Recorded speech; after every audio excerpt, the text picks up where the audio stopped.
The kingdom of Boletaria is a vicious place, overrun by demons and littered with the damned souls of would-be heroes. The king, in a fit of hubris and blind ambition, has awoken a slumbering horror which has enveloped his domain in a fog of death and decay. It will take a champion of a certain quality to rid the land of this all-consuming ancient evil. Strangely, one of those qualities is being dead. Demon's Souls is a dark fantasy focused on tactile combat and tactical character customization.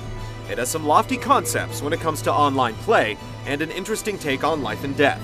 The individual elements are easy to understand, but their relationship to one another may not be immediately obvious. Character creation is you selecting an origin, not a class, which will determine your starting gear and attributes, as well as full-featured face customization. However, nothing stops a priest from focusing on strength, or a knight on magic. It's easy enough to comprehend swinging swords, blocking blows, firing arrows, and casting spells with the shoulder buttons, but you'll also have to factor in additional info like stamina and stat bonuses. There's a number game to be sure. You may choose a weapon with an affinity for dexterity instead of strength, or decide that large shield with full damage mitigation isn't worth the stamina penalty twined to lugging around such a hefty piece of protection. Factor in magic wands, talismans for miracles, one-use items, pieces of armor, and weight limits, and packing for the journey becomes a huge undertaking. Can you bring crushing and stabbing weapons, and still be able to carry away a bounty of ore and treasure? With so many details to consider, whether you're dead or alive actually becomes a secondary consideration. The dead can still adventure in spirit form, albeit with half the hit points. There are only a handful of ways to reclaim one's flesh, including using a rare item or slaying a boss. But the benefits of being alive go beyond extra health.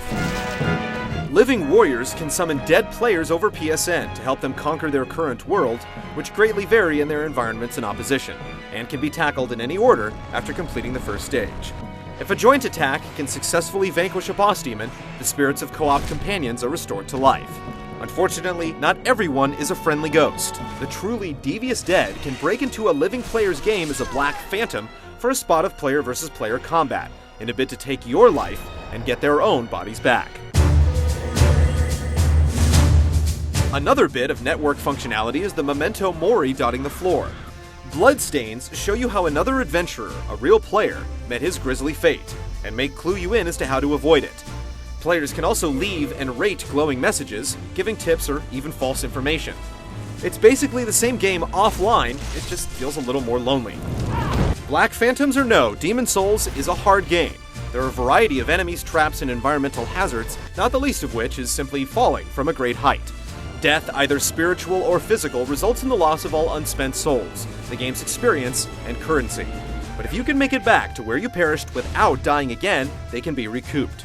To make permanent gains, items can be bought, weapons upgraded, and stats raised in the central hub, a place called the Nexus. It ties the game's 5 worlds together and is populated by a pitiful band of survivors peddling their wares in limbo.